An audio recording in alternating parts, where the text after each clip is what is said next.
अस्सलामुअलैकुम दोस्तों, कैसे हैं आप सब। मैं आप सबको यूट्यूब चैनल इंग्लिश लिटरेचर पे वेलकम कहती हूँ। हम जो टॉपिक कवर करने जा रहे हैं इस लेक्चर के अंदर, that is the road not taken which is written by Robert Frost. इस पोएम में हम देखते हैं कि जो हमारा स्पीकर है वो जंगल से जा रहा है। ऑटम का सीज़न है। उस ऑटम की सीज़न की बेस पे जो लीव्स हैं वो येलो हो चुके हुए हैं और वो जाते जाते एक ऐसी रोड पे पहुंचता है जहाँ पे जो जंगल की रोड है वो 2 पार्ट्स में डाइवर्ट हो जाती है। और वो डाइवर्ट होना, फिर वहाँ पे इसका फैसला लेना कि वो कौन सा रोड चूज़ करे, हाईलाइट करेगा एक थीम। और वो थीम कौन सा है? डिसीजन मेकिंग का, और the problem of having to make a choice. ठीक है, ये इंपॉर्टेंट थीम है पोएम का। तो फर्दर जब हम पोएम को डिस्कस करेंगे, इसको मोर क्रिटिकली वैल्यूएट करेंगे, तो टाइम को वेस्ट किए बगैर लाइन बाय लाइन एनालिसिस देखते हैं। हमारा स्पीकर कहता है 2 roads diverged in a yellow wood। 2 roads, screen पे देखें, पिक्चर नज़र आ रही है आपको कि जो स्पीकर है वो जंगल से जा रहा था। वुड कहते हैं फॉरेस्ट को, येलो मैंने बता दिया ऑटम के सीज़न को कहते हैं, और ऑटम के सीज़न के अंदर जो लीव्स हैं वो येलो हुए हुए हैं। जैसे कि कहता है अब जा रहा है, तो वहाँ पे क्या हुआ, उसको 2 roads मिले, यानी कि सीधी रोड से जा रहा था और वो रोड 2 roads के अंदर डाइवर्ज हो गई, डिवाइड हो गई। क्लियर? अब दोबारा लाइन पे देखिए। 2 roads diverged in a yellow wood, and sorry, I could not travel both. And be one traveler, long I stood and looked down one as far as I could to where it bent in the undergrowth. अब कहता कि मैं जा रहा था जंगलों से, तो रास्ते में 2 रोड्स आ गई और माजरत के साथ मैं अकेला एक बंदा, मैं एक वन ट्रैवलर हूँ। मैं वन ट्रैवलर उन दोनों रोड्स को एट टाइम नहीं अवेल कर सकता था। बीइंग अ वन ट्रैवलर, मैं उन दोनों रोड्स के ऊपर एक साथ नहीं जा सकता था। कहता I could not travel both, मैं दोनों की तरफ नहीं जा सकता था। फिर कहता मैंने क्या किया, लॉन्ग आई स्टूड, मैं काफ़ी देर तक वहाँ पे खड़ा रहा, and look down one as far as I could, और उनको इतनी दूर तक देखता रहा जितना मैं देख सकता था। To where it bent in the undergrowth. यहाँ पे स्पीकर कहता है मैं इसको अनफॉर्चुनेटली ज़्यादा नहीं देख सकता था, मतलब ज़्यादा दूर तक नहीं देख सकता था। क्यों? क्योंकि फॉरेस्ट जो है वहाँ पे अंडर ग्रोथ यानी कि फॉरेस्ट डेंस था, और जो रोड थी वो स्ट्रेट नहीं थी, बेंड हुई हुई थी। ठीक है, यानी एक ये रोड है, एक ये रोड है, और ये इनमें से वो रोड अवेल करता है जो कि लेस ट्रैवल्ड होती है।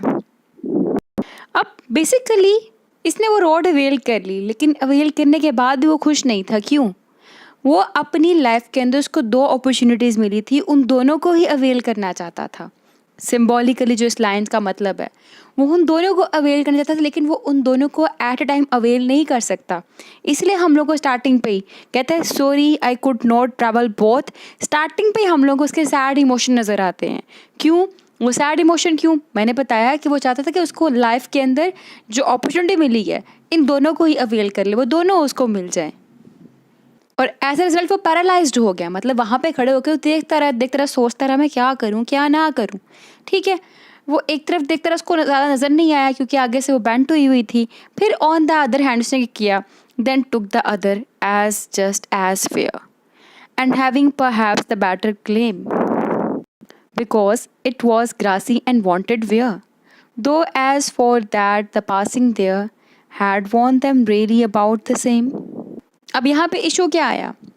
स्पीकर अब सोच रहा है कि मैंने जो रोड चूज़ की है यही सोच के चूज़ की थी कि ये लेस ट्रैवल्ड है, लेकिन मैं सोच रहा हूँ क्या वो दूसरी रोड थी क्या वो भी लेस ट्रैवल्ड होगी, क्योंकि वो भी तो इस जैसे दिख रही थी। तो स्पीकर यहाँ पे रिग्रेट भी कर रहा है इस चीज़ का कि मैं क्या उस रोड को अब कभी एक्सपीरियंस नहीं कर पाऊँगा, और मैं क्या अब कभी कंपेयर नहीं कर पाऊँगा कि इन दोनों में से कौन सी वाली रोड लेस ट्रैवल्ड थी। जब यहाँ पे वर्ड लिखा है ना हैड वॉन्ट them really about the same, कि वो तो उसको दोनों एक जैसी दिख रही थी, यानी कि अगर एक ये रोड है और एक ये रोड है, इसने सोचा कि ये लेस ट्रैवल्ड होगी, इसने ये अवेल कर ली, लेकिन इसको बाद में हो रहा है कि हो सकता है वो भी लेस ट्रैवल्ड हो, ठीक है। तो अब इसको रिग्रेट फील हो रहा है इस चीज़ पे।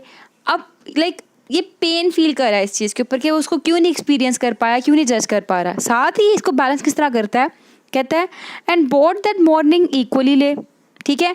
कहते वो दोनों तो सेम रैंक पे जा रही थी और in leaves no step had trodden black, और उन दोनों जगहों पे यानी कि जो दोनों रोड थी वहाँ पे ट्रोडन ब्लैक यानी कि कोई भी पीला पत्ता नज़र नहीं आ रहा था, ऐसा पता जो कि टूटा हुआ हो, ठीक है, ख़राब हो, किसी के पाँव के निशान हो। तो कहते दोनों ही रोड्स ऐसी थी। Oh I kept the first for another day.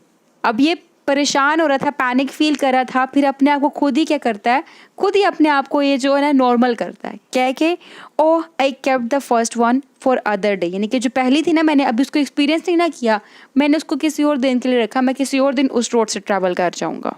क्योंकि अपनी तरफ से तो पोइट ने लेस ट्रैवल्ड रोड को चूज़ किया था, लेकिन पोइट उस रोड को चूज़ करने के बाद कंफ्यूज हो गया। वो इसलिए क्योंकि कहता जो चीज़ें मुझे यहाँ पे नज़र आ रही थी वही चीज़ें मुझे वहाँ पे नज़र आ रही थी, जैसी ग्रास यहाँ पे थी वैसी ग्रास वहाँ पे थी, जैसे यहाँ पे पत्ते नज़र नहीं आ रहे थे, मतलब ख़राब हुए हुए बिखरे हुए, बिल्कुल वैसे भी वहाँ पे ही हो सकता है, वहाँ पे ऐसे कुछ था।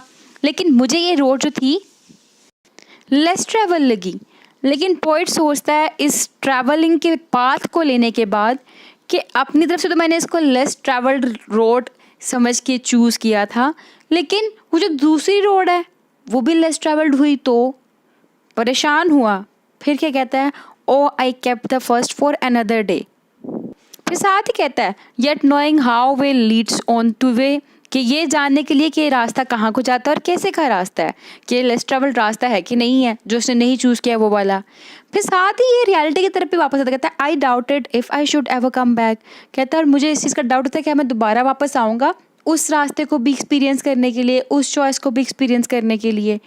फिर कहता है I shall be telling with this with a sigh, somewhere ages and ages hence two roads diverged in a wood and I took the one less traveled by, and that has made all the difference. कहता है I shall be telling this with a sigh, कहता है मैं एक साई के साथ, एक relief के साथ, एक कहता है मैं फ्यूचर में, मतलब यहाँ पे पॉइंट अपने फ्यूचर को इमेजिन कर रहा है ना, शैल का यहाँ पे यूज़ किया गया, आई शैल बी टेलिंग, मैं बता रहा हूँ फ्यूचर में और कि मैंने जो चॉइस की है क्या पता वो मेरी चॉइस राइट थी। कहता है हम कहते हैं ना it made all the difference, क्या पता जो मेरी चॉइस थी दैट वाज राइट और यही सारा कुछ डिफरेंस क्रिएट करती थी। और उसके अलावा पोइट ये भी कहता है कि हम लाइफ में एक दफ़ा जो पाथ सेलेक्ट कर लेते हैं वही पाथ हमारा फर्दर फ्यूचर का गोल बनता है। हम एक दफ़ा उस रास्ते पे चढ़ गए हैं तो उससे पीछे उतर नहीं सकते, हमने फर्दर उसी रास्ते को फॉलो करना होता है, उसी पाथ को फॉलो करना होता है। अब ये इट डिपेंड्स अपॉन अस कि हम लोगों ने वो पाथ राइट लिया है या रॉन्ग लिया है। और जैसे पोइट यहाँ पे कहता है कि मैंने एक रोड चूज़ कर लिया ये सोच के कि वो लेस ट्रैवल्ड है, लेकिन मैंने दूसरे रोड को तो एक्सपीरियंस किया ही नहीं था, इसलिए पोइट जो है वो हमेशा इस चीज़ के बारे में सोचता रहता है कि जो मैंने रोड चूज़ किया था क्या वो लेस ट्रैवल्ड था या नहीं था। और यहाँ पे पोएम में ये भी चीज़ हाईलाइट की कि जो पोएम है उस पोएम जो पोएट है उस पोएम के अंदर ये भी दिखा रहा है कि वो कभी भी नहीं जान पाएगा कि जो उसने रोड चूज़ किया था वो कैसा था, और जिस रोड को इसने एक्सपीरियंस नहीं किया था द अदर रोड वो कैसा था। और ये कभी भी नहीं जान पाएगा कि जिस रोड को इसने एक्सपीरियंस किया क्या वो लेस ट्रैवल्ड था, या जिस रोड को इसने एक्सपीरियंस नहीं किया क्या वो लेस ट्रैवल्ड था। और यहाँ पे ये भी चीज़ हाईलाइट की गई है कि ओनली 1%, सिर्फ और सिर्फ 1% जो है ना वही जानता है कि उसकी ज़िंदगी के अंदर कैसे चॉइसेस लेनी है, कैसे पाथ्स को फॉलो करना है, और यही उसकी चॉइसेस जो है ना यही सारा का सारा डिफरेंस क्रिएट करती हैं। लेकिन वो पाथ को उसने कैसे लेना है, कैसे राइट पाथ को फॉलो करना है, कैसे राइट पाथ के ऊपर जाना है, ठीक है, इसका सोल्यूशन ना पोएम प्रोवाइड कर रही है, ना ही कोई भी आपको इसका आंसर देने वाला है, और ना ही इसका आंसर आपको आपकी ज़िंदगी देगी। That's all. तो ये बताया गया है इसके अंदर, और इसका एमसीक्यूज भी आता है कि हमेशा एग्जाम के अंदर कि जो रॉबर्ट फ्रॉस्ट है उन्होंने अपनी poem the road not taken के अंदर कौन सा पाथ चूज़ किया था। तो बेसिकली इसका आंसर है कि इनमें से कोई भी पाथ लेस ट्रैवल्ड नहीं था। ठीक है, पूछा जाता है कि क्या जो पाथ उसने लेस ट्रैवल्ड कौन सा पाथ था, जो पाथ उसने चूज़ किया, जो पाथ उसने चूज़ नहीं किया। तो पोएट को तो खुद भी नहीं पता कि उसने जो पाथ लिया वो लेस ट्रैवल्ड था कि नहीं था, तो इसलिए इसका आंसर होता है कि दोनों में से कोई भी पाथ इसका लेस ट्रैवल्ड नहीं था। और अक्सर हम लोगों को ये चीज़ सिखा दी जाती है, बताई जाती है कि लेस ट्रैवल्ड पास्ट चूज़ किया था, क्योंकि पोएट ने खुद कहा, इवन के पोएट खुद लास्ट लाइन पे गौर करे, वो कह रहा है फ्यूचर की बात कर रहा है वहाँ पे, और कह रहा है कि मैं कभी भी नहीं जान पाऊंगा कि मैंने कौन सा पाथ चूज़ किया था। अपनी तरफ से मैं लेस ट्रैवल पे गया था, लेकिन मैंने कभी भी दूसरे पाथ को एक्सपीरियंस ही नहीं किया। तो मुझे क्या पता जो मैंने पाथ चूज़ किया वो लेस ट्रैवल था, या जो मैंने एक्सपीरियंस नहीं किया वो लेस ट्रैवल था। तो इट मीन्स आंसर इज दोनों पाथ ही लेस ट्रैवल्ड नहीं थे। तो इम्पॉर्टेंट थीम इसमें चॉइसेस एंड अनसर्टेनिटी नज़र आती है हम लोगों को, इंडिविजुअलिज्म, नॉन कंफर्मेबिलिटी नज़र आती है इसके अंदर हम लोगों को, मेकिंग मीनिंग नज़र आता है हम लोगों को इसके अंदर। ये सब इसके अंदर इम्पॉर्टेंट थीम्स थे, और सबसे ज़्यादा इम्पॉर्टेंट थीम यही है डिसीजन मेकिंग, फैसला लेना है। Once you choose the path, आपने एक दफ़ा फैसला ले लिया, उसके बाद आपको वो पाथ जो है वही रिजल्ट मिलेगा जो आपने फैसला ले लिया। फॉर एग्जांपल, आपका अगर इंटरेस्ट BS इंग्लिश लिटरेचर के अंदर है, मीन्स इंग्लिश लिटरेचर के अंदर है, और आप साइकोलॉजी या फिज़िक्स की फील्ड में जा रहे हो, तो आप उसमें कामयाबी नहीं हासिल कर पाओगे। आपको कामयाबी किस में मिलनी है? जिस फील्ड में आपका इंटरेस्ट है उसमें आपको कामयाबी मिलनी है। हाँ, परहैप्स आप कामयाब हो भी जाओ, लेकिन आपको मज़ा नहीं आएगा जो मज़ा आपको आपकी अपनी फील्ड को चूज़ करके मज़ा आएगा। ठीक है, तो यहाँ पे बेसिकली चॉइस की जो है ना वो इम्पोर्टेंस हाईलाइट की गई है, चॉइस मेकिंग की वैल्यू के बारे में बात की गई है। ठीक है, तो ये था हमारा द रोड नोट टेकन। इसमें जो इम्पोर्टेंट सिंबल है डाइवर्जिंग रोड्स हैं, वो सिंबलाइज कर रहे हैं लाइफ के अंदर जो चॉइसेस आती हैं उसको। ठीक है, फिर लेस ट्रेवल रोड है, वो सिंबलाइज कर रहा है पाथ ऑफ नॉन कन्फर्मिटी को। ठीक है, नॉन NONCONFORMITY।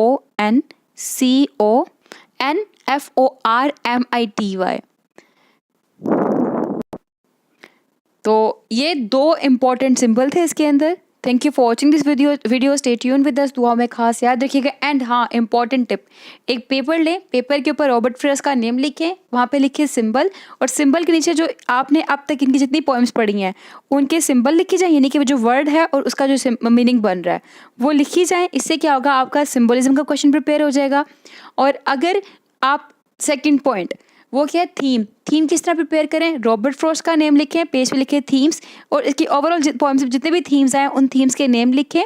ठीक है, और इस तरह से क्या होगा, आपका थीम्स का क्वेश्चन भी प्रिपेयर हो जाएगा। यानी कि हम जब पोएम्स को ही अच्छे से पढ़ लेते हैं, उनमें से थीम्स निकाल लेते हैं, तो उस तरह से हमारा इसके जो लाइक थीम्स होते हैं वो भी कवर हो जाते हैं, सिंबल निकाल लेते हैं तो ओवरऑल सिंबल्स भी कवर हो जाते हैं, और पोइट्री को अंडरस्टैंड करके हमारा मॉडर्न पोइट यानी कि सारे के सारे क्वेश्चंस अच्छे से कवर हो जाते हैं। तो thank you, stay tuned with us, Allah.